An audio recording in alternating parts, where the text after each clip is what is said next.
لیکن اب بات ہوئی آ جاتی ہے کہ اگر ظرف نہ ہو تو پھر پیمانہ چھلک جاتا ہے. تو ان کا بھی وہی حال ہے کہ ظرف نہ ہونے کی وجہ سے پیمانہ چھلک گیا. یہ لوگ اس اہل نہیں تھے کہ ان کو اتنا بڑا مینڈیٹ ملتا اور یہ سنبھال پاتے, اور اس کا نتیجہ آپ سب لوگ اور ہم بھی دیکھ رہے ہیں. لیکن ہوا یہ کہ انہوں نے امیدیں باندھی ہوئی تھیں کہ یہ فیصلہ جو ہے نا اوور ٹرن ہو جائے گا اس کا الیکشن کمیشن کا, اور وہ نشستیں جو ہے نا پی ٹی آئی کو واپس کر دی جائیں گی. اور اگر پی ٹی آئی کو واپس نہیں کی جائیں گی تو آخری ان کا حربہ یہ تھا کہ اگر پی ٹی آئی کو نہیں مل سکتی قانونی ہچ کی وجہ سے تو کم از کم یہ دوسری سیاسی پارٹیوں سے بھی واپس چھین لی جائے. لیکن 5 رکنی بینچ نے, لارجر بینچ جو تھا پشاور ہائی کورٹ کا, انہوں نے ایک متفقہ فیصلہ دیا, اور ایسا متفقہ فیصلہ دیا کہ نہ صرف پی ٹی آئی حیران اور پریشان رہے گی بلکہ یوں کہہ سکتے کہ پی ٹی آئی کے پیروں کے نیچے سے زمین نکل گئی, کیونکہ انہوں نے ان کی درخواستیں خارج کر دی ہیں اور جو الیکشن کمیشن کا فیصلہ ہے وہ برقرار رکھا ہے اپنی جگہ پر. ججز کا یہ کہنا ہے, جو فیصلہ مختصر آیا ہے اس کے مختصر نکات میں آپ کو بتا دیتا ہوں. اس میں یہ کہا گیا ہے کہ آئین اور قانون کے مطابق جو ہے وہ اہل سنت,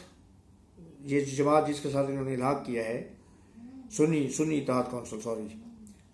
کونسل جس کے ساتھ پی ٹی آئی نے الحاق کیا اور جس میں یہ دھڑا دھڑ شامل ہوئے اپنے آپ کو ایک پارٹی کے پرچم کے نیچے اکٹھا کرنے کے لیے,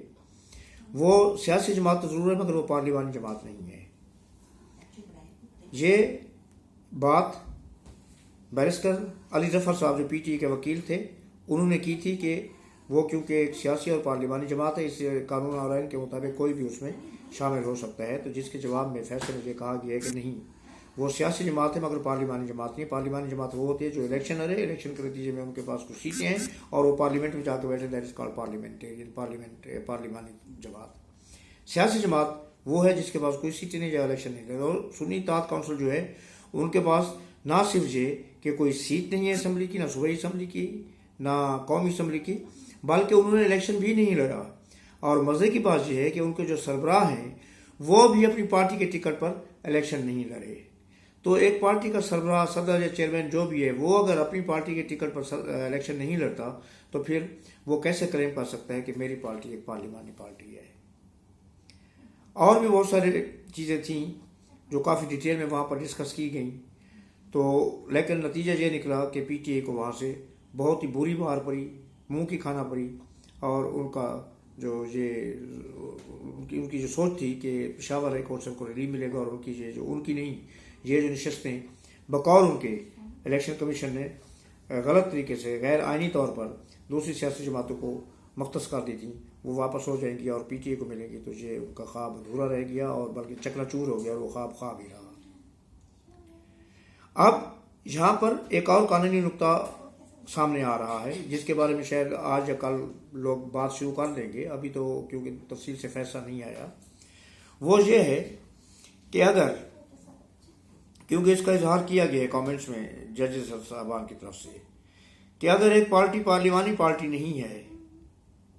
تو پھر اس میں آزاد امیدوار جیت کر کیسے شامل ہو سکتے ہیں, کہ جس کی کوئی حیثیت ہی نہیں ہے پارلیمان میں, تو دوسری پارٹی کے ارکان یا آزاد امیدوار الیکشن جیت کر اس پارٹی کا حصہ کیسے بن سکتے ہیں. تو اب اس کا مطلب یہ ہے کہ پی ٹی آئی کی وہ حیثیت بھی جو ہے وہ خطرے میں پڑ گئی ہے کہ جس کے تحت انہوں نے اپنے اراکین کو سنی اتحاد کونسل میں شامل کرایا تھا اور اس کا ممبرشپ فارم پر دستخط کرائے تھے. اب اگر یہ چیز سپریم کورٹ میں چلی جاتی ہے یا اپنے تفصیلی فیصلے میں ہائی کورٹ پشاور بھی کہہ دیتی ہے, اور ظاہر ہے کہ جو بھی فیصلہ ہوگا سپریم کورٹ میں تو جائے گا, چاہے وہ پی ٹی آئی لے کے جائے گی یا حکومت لے کے جائے گی, آئی مین جو الیکشن کمیشن لے کے جائے گا, تو آخری فیصلہ تو وہاں پر ہوگا. لیکن اس وقت تک جو خطرات نظر آ رہے ہیں وہ یہ ہیں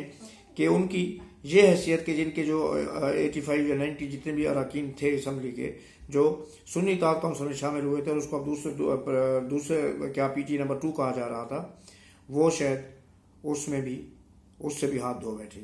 اور ان کے اراکین کی حیثیت آزاد حیثیت رہے. اب اگر ان کے اراکین کی حیثیت آزاد حیثیت برقرار رہتی ہے اور وہ کسی پارٹی کا ممبر تصور نہیں کیے جاتے قانون اور آئین کی روح سے, تو پھر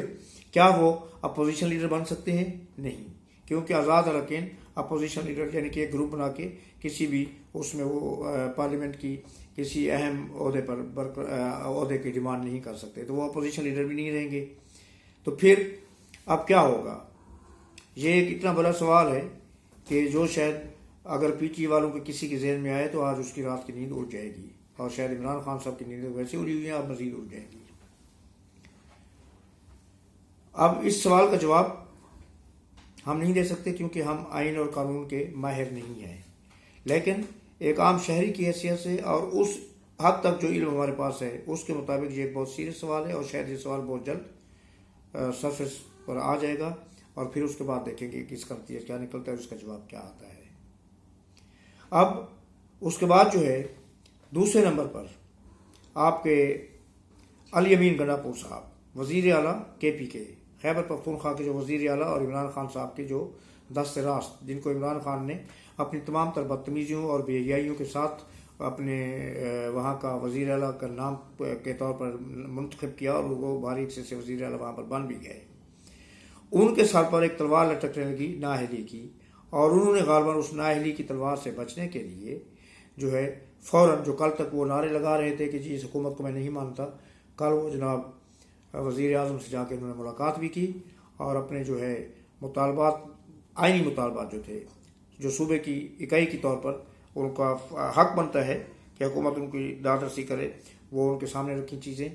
اور غالباً چیف سیکرٹری آف کے پی کے کا جو ڈیمانڈ وہ کر رہے تھے اس کے اوپر بھی کچھ گفتگو ہوئی۔ تو اب یہ چیز جو ہے، یہ علی امین گنڈاپور صاحب جو وزیر اعظم کو ملنے کے لیے گئے ہیں، یہ یکسر مکمل طور پر پی ٹی آئی کی موجودہ پالیسی کے سخت خلاف ہے، کیونکہ پی ٹی آئی بہت ہی اسٹرانگلی اس چیز کا دعویٰ کر رہی ہے کہ وہ موجودہ حکومت کے ساتھ کسی بھی اسٹیج پر ہاتھ نہیں ملائیں گے، اور نہ ہی ان کے ساتھ کسی قسم کا تعاون کریں گے۔ اب اگر پی ٹی آئی کی قیادت اس چیز کی غماز ہے، وہ اس چیز کا دعویٰ کر رہی ہے کہ ہم کسی قسم کا جو ہے نا ان کے ساتھ نہ تو اتحاد کریں گے، اور نہ ہی ان کے ساتھ کسی قسم کا جو ہے ورکنگ ریلیشن شپ پیدا کریں گے، تو پھر علی امین گنڈاپور صاحب بغیر اپنی قیادت کے نوٹس میں لائے ہوئے اور بغیر ان کی اجازت کے یک طرفہ طور پر اپنی طرف سے فیصلہ کر کے جو ہے وزیر اعظم سے جا کے ملے بھی، اور انہوں نے یا تو فار اسکن سیونگ اپنی کھال بچانے کی کوشش کی، جس کا میں ذکر پہلے کر چکا ہوں، اور یا پھر یہ ہے کہ وہ واقعی اپنی راہیں پی ٹی آئی کے چیئرمین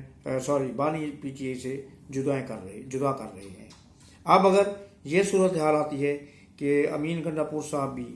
پی ٹی آئی سے الگ ہو جاتے ہیں، بے شک وہ اس کا اعلان نہ کریں، لیکن اگر عملی طور پر وہ پی ٹی آئی کی پالیسیوں کے خلاف کام کرتے ہیں تو یہ سمجھا جائے گا کہ وہ پی ٹی آئی سے الگ ہو چکے ہیں۔ اور پھر اس کے بعد وہ صوبہ جہاں پر پی ٹی آئی کو بہت امیدیں ہیں مستقبل میں بھی اور موجودہ حالات میں بھی، کہ وہ ان کی پناہ گاہ بھی ہے، وہ ان کا گھر بھی ہے، اور جہاں پر بھی کہیں پر گھر مسرد ان کو نظر آئے تو وہ فوری طور پر کے پی کے میں چلے جائیں، اور وہاں پر ان کو کوئی ہاتھ لگانے کی ہمت ہی نہ کر سکے۔ تو اب ان حالات میں اگر علی امین گنڈاپور جو ہے اپنی راہیں تھوڑی سی ڈائیورٹ کرتے ہیں اپنی پارٹی سے، اور اپنے